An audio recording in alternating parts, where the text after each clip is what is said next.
So with a project like Fargo, were you actually familiar with either the movie or the TV series before you signed on? Yes. Well, the movie I'd watched, the TV show I watched before I met Noah because I hadn't watched it yet. And I, watched it all in a day. And then I read the two episodes from this season. And, I mean, it's pretty great. Yeah. Well, and Noah's mentioned that you were a name that came up almost immediately for someone they wanted for season 2. What kind of pressure does that put on you when you're meeting with someone and reading their script to know that you are so kind of valued for that part? I mean, I didn't feel that way when I met him. I think maybe the people that I work with are good at keeping that secret.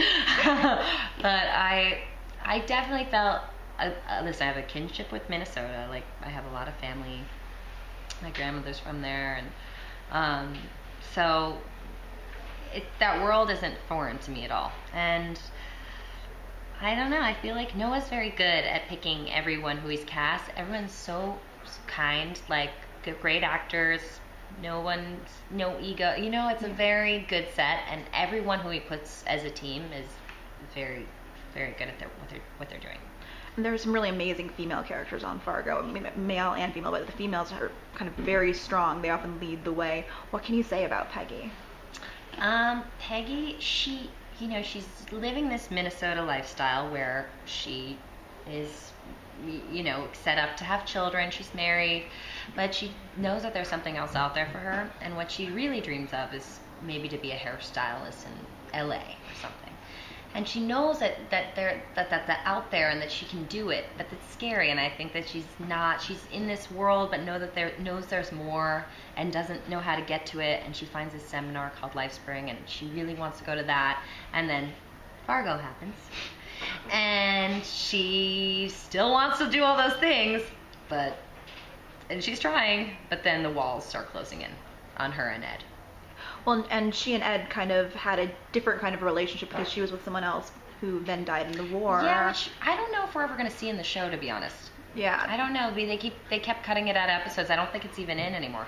In your mind, you still feel that's the truth, or do you think that they might have met under different circumstances? To me, it doesn't matter, because what they do have is like a friendship, and it is a love story. And he does so much for her, and he'd do anything for her. It's so sweet, and she loves him too.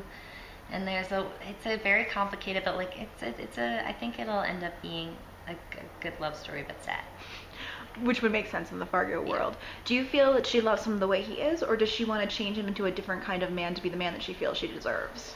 I think she loves him for who she is, for who he is, but I don't think she wants the same things that he wants necessarily. Yeah. So, from the Fargo of it all, aside from that marriage, where does she kind of fit into the world? What can you kind of preview about her journey this season? Okay. So, Peggy does something bad, and then she does something stupid. But I don't think it's stupid, but, I mean, me playing Peggy, I don't think so, but me as a viewer, I would be like, what is this woman doing? But Peggy's just like, it's all gonna go away. It's just gonna go away. If I just keep living my life, I'm gonna be able to do all the things I want to do. But because it's such a small town, and it just, things start to come up, and mishaps like the first season, it just slowly, they're forced to kind of run away. And you can't run away. And her delusions just get stronger, and he follows her, her husband. So they get in a lot of trouble. Yeah. Well, what can you talk about the chemistry between the two of you guys? What has that been like, getting to know each other and working together on screen? We were pretty fast friends. It wasn't like, oh, who are you? Like, what kind of actor are you going to be like? We got along pretty right off the bat, and we have a similar way of acting, I would say. So there's a lot of scenes where it's just one shot and no cutting and everything, and Jesse and I thrive on that stuff, and I think it's been very easy with him.